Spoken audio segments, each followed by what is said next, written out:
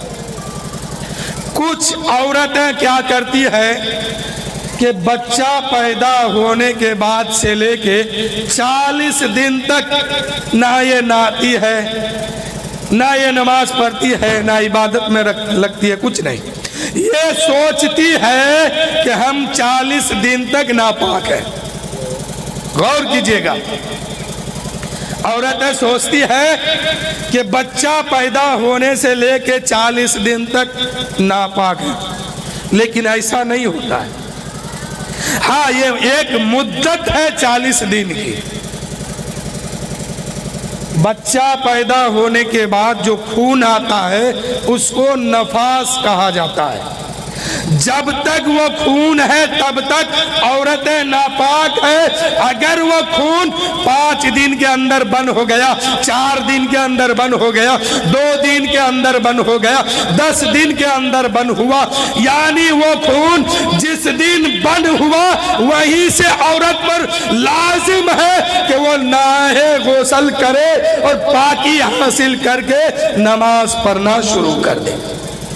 یہ ضروری نہیں ہے کہ ہر عورت کے ساتھ 40 دن کی مدت ہو، یہ ایک مدت ہے 40 دن کی، لیکن کسی کے ساتھ 10 دن رہتا ہے، کسی کے ساتھ 5 دن، کسی کے ساتھ 2 دن، کسی کے ساتھ 2 گھنٹہ، یعنی ہر عورت کے ساتھ کچھ دیر تک یہ خون رہتا ہے۔ جیسے ہی یہ خون آنا بند ہوا، جس دن بند ہوا اسی دن سے اس پر نماز فرض ہو گیا۔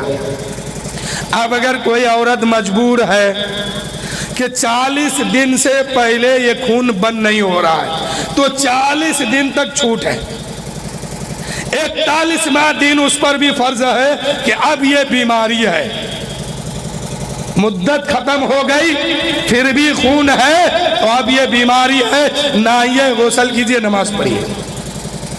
ہاں، عورتوں میں ایک چیز ہے، عورتیں نماز کم پڑھتی ہے، روزہ زیادہ رکھتی ہے۔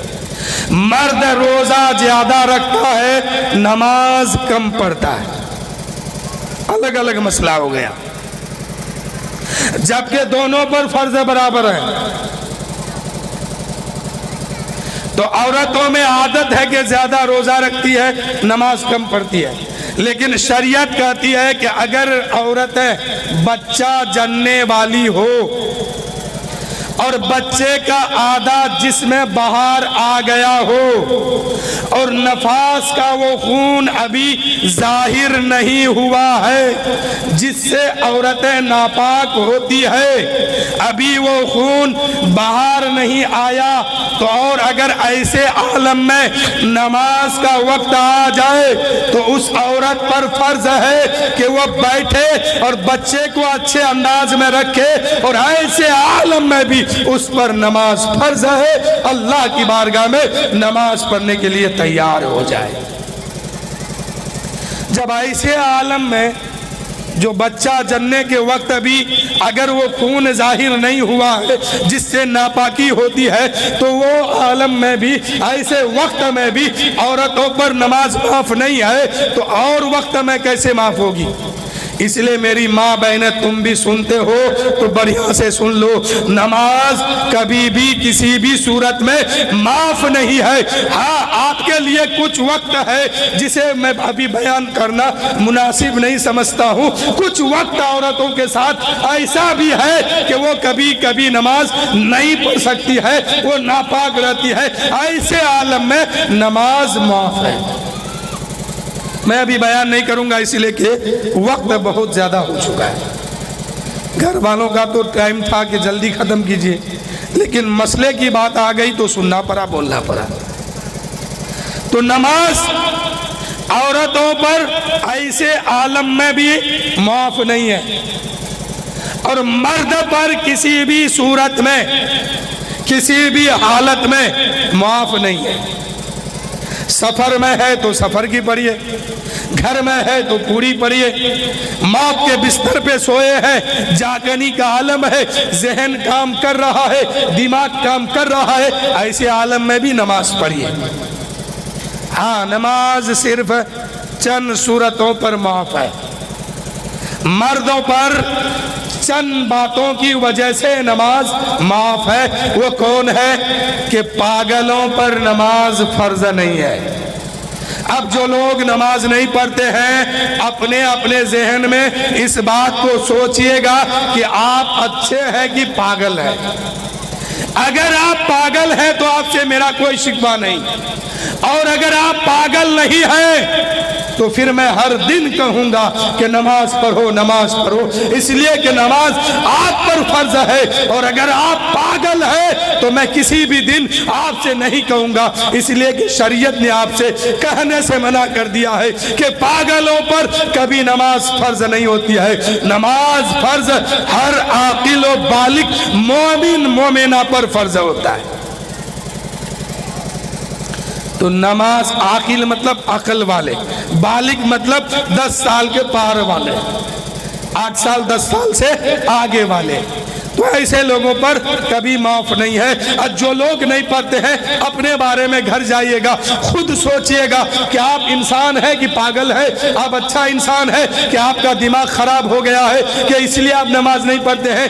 ارے میرے دوستو، آپ جس کے ہاں کام کرتے ہو، یا آپ کی دکانداری ہے، آپ کی نوکری ہے، آپ کی چاکری ہے، آپ کوئی بھی کام کرتے ہو کسی کے ہاں، اگر جس کے ہاں آپ کام کرتے ہو وہ سیٹ آپ سے کہہ دیتا ہے کہ اگر کل ٹائم سے نہیں آیا میں تمہیں نوکری سے نکال دوں گا، میں تمہیں نوکری سے بھگا دوں گا، اب وہ انسان کیا کرتا ہے؟ گھر آتا ہے، شام کو کھانا کھاتا ہے، لیکن رات بے چینی کے عالم میں گزرتا ہے، اس لیے کہ وہ انسان جو ہے سویا ہے، بغل میں گھڑی رکھا ہے کہ صبح ہوئی کہ نہیں ہوئی، صبح ہوئی کہ نہیں ہوئی، اس لیے کہ اگر کل ہم دیر سے پہنچیں گے میرا مالک مجھے نکال دے گا، میرا سیٹ کام سے نکال دے گا۔ اے میرے بھائی، 10,000 کی نوکری کو بچانے کے لیے، 20,000 کی نوکری کو بچانے کے لیے، 20,000 کی نوکری کو بچانے کے لیے پوری رات جو ہے بے چینی کے عالم میں اس لیے رات گزرتی ہے کہ آپ کا سیٹ، آپ کا مالک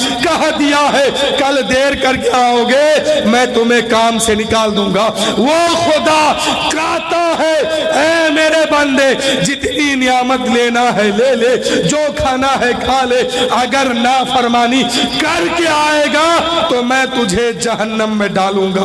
اس خدا کی فرمان پر کوئی دھیان نہیں ہے، کوئی مطلب نہیں ہے۔ اے میرے دوستو، خدا کہتا ہے جو لینا ہے لے لے، لیکن نافرمانی کر کے مت آنا۔ نافرمانی کر کے آؤ گے جہنم میں ڈالوں گا، فرما برداری کر کے آؤ گے جنت میں ڈال دوں گا۔ تو ہم سب کے لیے کیا ضروری ہے؟ ہم سب کے لیے کیا ضروری ہے کہ اللہ کی فرما برداری کیجئے۔ یہ مت سمجھئے کہ آپ کا باپ نماز پڑھتا ہے، آپ کی ماں نماز پڑھتی ہے اور آپ ان کے صدقے میں بچ جائیں گے۔ وہ کوئی کسی کا نہیں ہوگا، نہ باپ بیٹی کی ہوگی، نہ باپ بیٹے کا ہوگا، کوئی کسی کا مددگار نہیں ہوگا۔ ہر ایک کا عمل اس کے ساتھ ہوگا۔ ماں نماز پڑھتی ہے، اس کا عمل اس کے ساتھ ہے۔ باپ نماز پڑھتے ہیں، اس کا عمل اس کے ساتھ ہے۔ آپ پڑھتے ہیں یا نہیں پڑھتے ہیں، آپ کا عمل آپ کے ساتھ ہے۔ تو میرے دوستو، ہر عمل کا اپنا اپنا جائزہ خود لیجئے اور خود اپنا تیاری بھرپور رکھیے، تاکہ ہم وہاں خدا کے سامنے جائیں تو رسوائی نہ ہونا پڑے۔ اہل محشر کے سامنے آپ کا ہمارا حساب کھولا جائے گا۔ اللہ پوچھے گا، بندہ نماز لے کے آئے ہو کہ نہیں؟ فلاں دن کی عبادت کہاں ہے؟ فلاں دن کی نماز کہاں ہے؟ فلاں ٹائم کی نماز کہاں ہے؟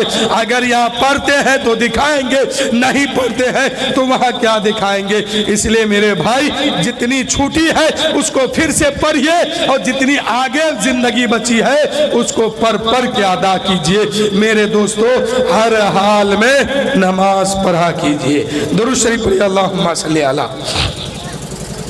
سیدنا شفیعنا حبیبنا مولانا محمد معدن الجود والکرم بارک وسلم۔ صلو علیہ الصلوۃ والسلام علیک یا رسول اللہ صلی اللہ تعالی علیہ وسلم۔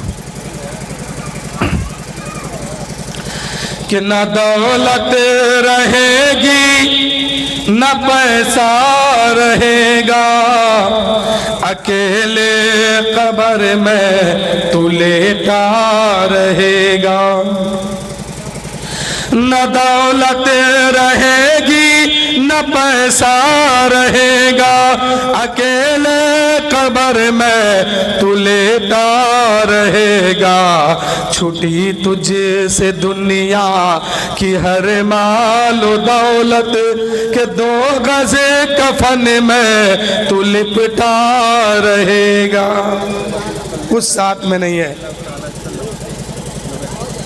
اکیلے ہیں، اکیلے آئے ہیں، اکیلے جانا ہوگا، تو اکیلے تیاری بھی اپنا بھرپور رکھیے۔ یہ مت سوچئے، ایک صاحب سے میں نے کہا تھا، ارے تو نماز کہاں نہیں پڑھتا ہے، تم پر نماز فرض نہیں ہے؟ وہ کہتا میری ماں پڑھتی ہے گھر میں۔ یہ کوئی جواب ہے؟ ارے ماں پڑھتی ہے وہ اپنے لیے نا، باپ پڑھتا ہے وہ اپنے لیے۔ میں نے کہا نماز کیوں نہیں پڑھتا؟ تو کہتا میری ماں پڑھتی ہے۔ یہ کوئی جواب ہوا؟ نماز ہر انسان پر فرض ہے، ہر انسان مطلب ہر ایمان والے عاقل و بالغ پر نماز فرض ہے۔ اور میں اپنی تقریر ختم کر چکا ہوں، اور میں آگے اس سے زیادہ بیان نہیں کروں گا۔ پھر انشاءاللہ کل پرسوں کے بعد جو ہے 12 میں میلاد ہے، یہاں سے آگے کچھ نماز کے بارے میں بتاؤں گا۔ بس شعر سنیے کہ عبادت کرو تم سدا اپنے رب کی، یہ دنیا کسی کی ہوئی ہے نہ ہوگی، یہاں پر کسی کی بنی نہ بنے گی، ملے گی تو 2 گز زمین ہی ملے گی۔ لوگ دنیا بنانے میں مبتلا ہے، لوگ دنیا بنانے میں مبتلا ہے۔ کچھ لوگ مجھے پیسہ دینے میں مصروف ہیں۔ یہ پیسہ کام نہیں آئے گا میرے بھائی۔ جب تک نماز میں آپ پاس نہیں ہوں گے تو مجھے پیسہ دینے سے کچھ نہیں ہونے والا ہے۔ میں تو خود وہاں نفسی نفسی رہوں گا، تیرے لیے کچھ نہیں کر سکتا وہاں۔ یہ پیسہ اگر چاہتے ہیں کہ 50 روپے کا ثواب ہم کو ملے تو جب تک آپ اپنے معاملے میں نماز کے معاملے میں رب کے سامنے پاس نہیں ہو جائیں گے اس کی کوئی نیکی ملنے والا نہیں ہے۔ یہ نیکی ملے گی انشاءاللہ، کب ملے گی؟ جب نماز میں پاس ہو جائیں گے تب۔ تو نماز پڑھیے گا نا؟ کہیے نا سبحان اللہ۔ ہاں ہوں تو بولیے۔ جتنے لوگ نہیں پڑھتے ہیں وہ چپ چاپ ہے کہ کہیں ہم کو نہ بولنا پڑے۔ میرے بھائی آپ چپ رہیے، اس سے ہم کو کچھ نہیں ہے۔ ہم یہاں آئے ہیں، پیسہ لیں گے چل دیں گے۔ آپ چاہے بولیے یا نہ بولیے، میری بات آپ کو قبر کی دنیا میں ضرور یاد آئے گی کہ کاش ہم نماز پڑھ لیتے دنیا میں تو یا سکون کی نیند سو جاتے، لیکن جب عذاب میں پھنسیں گے نا تب پھر ہر بات یاد آئے گی۔ نماز پڑھے گا نا؟ بولیے نا انشاءاللہ۔ کتنے لوگ پڑھیے گا ذرا ہاتھ اٹھا کے بولیے۔ جو لوگ نہیں پڑھتے ہیں وہ لوگ بھی، جو لوگ پڑھتے ہیں آپ لوگ بھی اٹھائیے تاکہ کسی کی شرمندگی نہ ہو۔ کون کون پڑھیے گا؟ میں دیکھ رہا ہوں جو لوگ نہیں پڑھتے ہیں ان لوگ ابھی تک ہاتھ نہیں اٹھائے۔ رکھیے بھائی، جو لوگ پڑھتے ہیں وہی لوگ خالی اٹھا رہے ہیں۔ میرے دوست نماز پڑھیے، نماز پڑھیے۔ اس کے بغیر ایک قدم بھی آپ کا حساب میدان محشر میں نہیں بڑھے گا آگے، وہ بھی اللہ کے سامنے، وہ بھی اللہ کے سامنے حساب دینا ہوگا۔ آج بندہ مصیبت میں پھنستا ہے تو کہتا ہے کہ اللہ مددگار ہے، اللہ ہماری حفاظت فرمائے گا، اللہ ہماری رہنمائی فرمائے گا، لیکن خدا ہی جب حساب لے گا اب کون رہنمائی فرمائے گا؟ اب کون مددگار ہوگا؟ آج کوئی بندہ مصیبت میں پھنستا ہے، سوچتا ہے میرا باپ بچا لے گا، اگر وہاں سے نا امید ہوتا ہے گاؤں کے سرپنچ کے پاس جاتا ہے، سوچتا ہے یہ بچا لے گا، اب یہاں بھی کام نہیں بنتا ہے، مکھیا کے پاس جاتا ہے، سوچتا ہے یہ میری مدد کر دے گا، یہاں بھی نہیں کام چلتا ہے، تھانے میں پہنچتا ہے، وہاں سوچتا ہے کام بن جائے گا، وہاں بھی کام نہیں بنتا ہے، ہائی کورٹ میں پہنچتا ہے، وہاں بھی کام نہیں بنتا، تو دل میں ایک امید ہوتی ہے، ایک خیال رہتا ہے کہ آج دنیا کے لوگ میری مدد نہیں کر رہا ہے تو کیا ہوا؟ اللہ تعالی ہماری حفاظت فرمائے گا، ہماری مدد فرمائے گا۔ اے میرے دوستو، آخری امید کیا ہے؟ اللہ ہماری مدد کرے گا، لیکن اللہ تعالیٰ کہتا ہے اس دن کون مدد کرے گا؟ اس دن تو خود میں تم سے حساب لوں گا، میرے سامنے تو ہوگا اور میں پوچھوں گا بندہ بتا نماز کہاں ہے، فلاں دن کی کہاں ہے، فلاں ٹائم کی کہاں ہے، اتنی عمر زندگی ملی ہے، اتنی نماز پڑھ کے آئے ہو، ساری زندگی کی حساب دو۔ جب اللہ خود ہی حساب لے گا تو بچانے والا کون ہوگا؟ تو میرے دوستو، اللہ کی ذات سے امید رکھیے اور نماز پڑھیے، اللہ کی رحمت مچلے گی، ہماری نماز قبول ہوگی، اللہ تعالیٰ بخشش کا پروانہ عطا فرمائے گا، رسول پاک کا کرم ہوگا، شفاعت ہوگی، ہم جنت میں چل جائیں گے، وہاں کوئی بچانے والا نہیں ہوگا، اس لیے کہ خدا حساب لے گا، اور خدا سے بڑھ کر کوئی خدا نہیں ہے، خدا سے بڑھ کر کوئی مددگار نہیں ہے جو آپ سفارش لے کے آئیں گے، سب کچھ خدا کے نیچے ہی ہے، سب کچھ خدا کے بعد ہی ہے۔ تو میرے دوستو، خدا حساب لے گا۔ رسول پاک فرماتے ہیں بندہ جب خدا کے سامنے پیش ہوگا تو اگر دایاں پیر اس کا آگے ہے، بایاں پیر پیچھے ہے، تو بندے کو اتنی بھی مہلت نہیں ملے گی، اتنی بھی اس کے اندر ہمت نہیں ہوگی کہ وہ دونوں پیر برابر کر سکے۔ اب پڑھا کیجئے نماز کہ عبادت کرو تم سدا اپنے رب کی، یہ دنیا کسی کی ہوئی ہے نہ ہوگی، یہاں پر کسی کی بنی نہ بنے گی، ملے گی تو 2 گز زمین ہی ملے گی، نہ دولت رہے گی نہ پیسہ رہے گا، اکیلے قبر میں تو لیٹا رہے گا۔ اب میرے جانے کا انتظام انہوں نے کر دیا۔